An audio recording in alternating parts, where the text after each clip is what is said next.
کسی غلط کو غلط اس وجہ سے بھی نہیں کہہ رہے کہ یار ایک فرقہ واریت والی فضا بنے گی اور لوگ بولیں گے یار پتہ نہیں اس کو کیا ہو گیا ہے.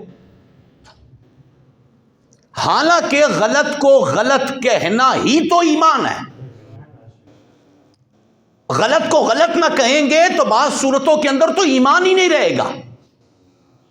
اگر کوئی اللہ کا منکر ہے تو ہم اس کو غلط کہیں گے.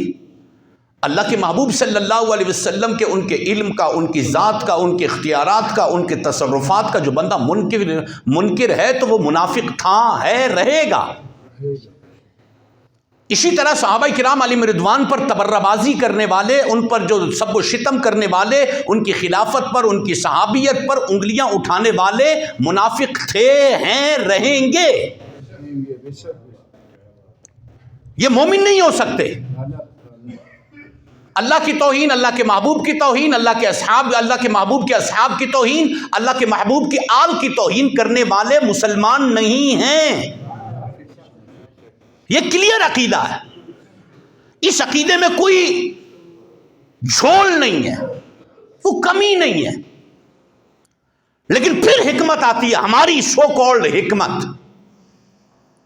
صحابہ کو گالیاں دینے والے، بکواس کرنے والے، بے ادبی کرنے والے، اللہ کی توہین، اللہ کے محبوب کی توہین کرنے والے، صحابہ کی، پنجتن پاک، اہل بیت کی توہین کرنے والوں کے لیے بھی ہم وہ عقیدہ، چلے زبان سے بولنا تو ایک الگ جرات ہے، اس کے لیے بھی ایک موقع چاہیے، ایک جرات ہے کہ بندہ بولے، کم از کم اس کو دل میں تو برا جانے. جو بندہ نبی علیہ الصلوۃ والسلام کی ذات کے بارے میں، اللہ کے بارے میں، اللہ کے محبوب کے بارے میں، صحابہ کے بارے میں، اہل بیت کے بارے میں کوئی بھی ہلکی بات کرے گا، نہ تو وہ مسلمان ہے، نہ اس کی نماز ہے، نہ اس کا روزہ ہے، نہ اس کا حج ہے، نہ اس کی زکوٰۃ ہے. بیسک کانسیپٹ کلیئر کرنا چاہیے، ایک بیسک نظریہ کلیئر ہونا چاہیے. جیسے جیسے دور آگے بڑھتا جا رہا ہے، لباس خضر بڑھتے جا رہے ہیں. آپ کو بکے ہوئے مولوی بھی ملیں گے، بکا ہوا مذہبی طبقہ بھی ملے گا، بکے ہوئے پولیٹیشین بھی ملیں گے، بکے ہوئے لوگ بھی ملیں گے، منافق بھی ملیں گے، ہر قسم کے لوگ ملیں گے. ایسے ایسے لوگ ملیں گے کہ جو ہمارے مسلمات، بنیادی عقائد و نظریات، اس بنیادی عقائد و نظریات کے اندر بھی چند ایک اعتقادات کو لے کر یہ کہا جاتا ہے. اب مثال کے طور پر طارق جمیل کو لے لیں. ایک اسکالر ہے، سوشل میڈیا کا ایک بڑا اسکالر ہے. طارق جمیل جیسا شخص اگر یہ بات کہے گا کہ صحابہ کو گالی دینے سے بندہ کافر نہیں ہوتا، مطلب صحابہ کی توہین کر لو، انسلٹ کر لو، بندہ کافر نہیں ہو، کیونکہ ایمان کا تعلق صحابہ سے ہے نہیں. ارے خدا کے بندے، کس نے نکال دیا؟ قرآن کہے کہ ایمان کا تعلق ہے ہی صحابہ سے، جماعت اصحاب سے ہی تو ان کا تعلق خدا نے فرمایا. اب دیکھیں، اللہ تبارک و تعالیٰ قرآن پاک میں ایمان کے اعتبار سے معیار محبوب کے ایمان کو بھی بنا سکتا تھا، لیکن معیار بنایا مصطفیٰ کے اصحاب کو، ابو بکر کو، عمر کو، عثمان کو، علی کو، حسنین کریمین کو، صحابہ کرام علیہم رضوان کو. ان کو ہمارا معیار بنایا، ان کو ہمارے لیے ایک سمبل بنایا. یہ ہمارے لیے معیار ہے ایمان کے لیے اتنا. لیکن اس طرح کے اسکالرز اور اس طرح کے اسپیکرز سوشل میڈیا پر آ کے پھر اس کو کھینچتے ہیں. صحابہ کو برا کہنے سے ایمان کا کیا تعلق ہے؟ نہیں، کچھ نہیں ہوتا، کچھ نہیں ہوگا، یہ نہیں ہوگا، وہ نہیں. یعنی حالت یہ ہے کہ ابھی تک ہم اس کنفیوژن میں ہے، یہ معاشرہ، کہ ایمان کا تعلق کن کن بنیادی چیزوں کے ساتھ ہے کہ جس کے ساتھ کوئی کمپرومائز نہیں ہے.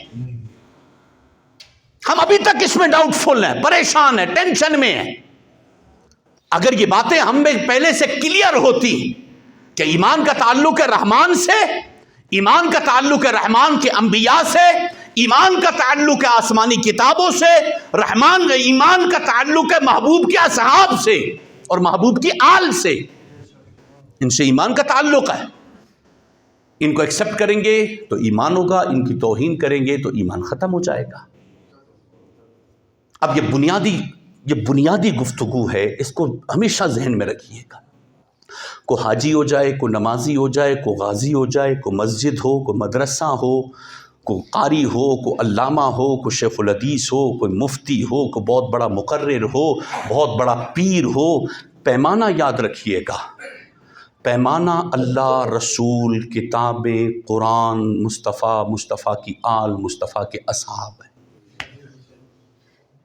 جو ان میں سے کسی ایک کا بھی بے ادب ہے وہ مومن نہیں، وہ کوئی بھی ہو، وہ پیر ہے، بہت بڑا پیر ہو، اپنے آپ کو بہت بڑا سید کہتا ہو، اپنے آپ کو بہت بڑا شیخ الحدیث کہتا ہو، مقرر کہتا ہو، واعظ کہتا ہو،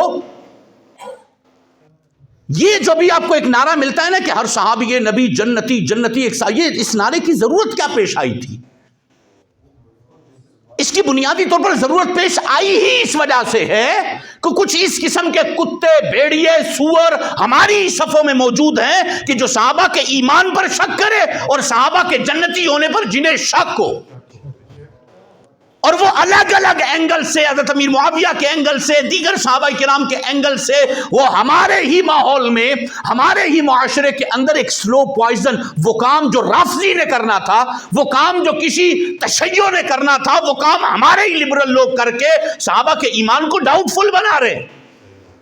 اور ہمارے لیے تو اتنا ہی کافی تھا جنہوں نے یار کو دیکھ لیا اور جن کے نام مصطفیٰ کی زباں پہ آ گئے، اگر وہ جنتی نہیں ہے تو دنیا میں جنتی ہے کون؟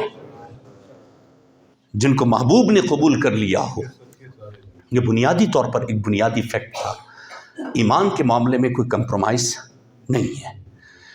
اس بنیادی کانسیپٹ کو اپنے دل میں بالکل ایسے راسخ کر لے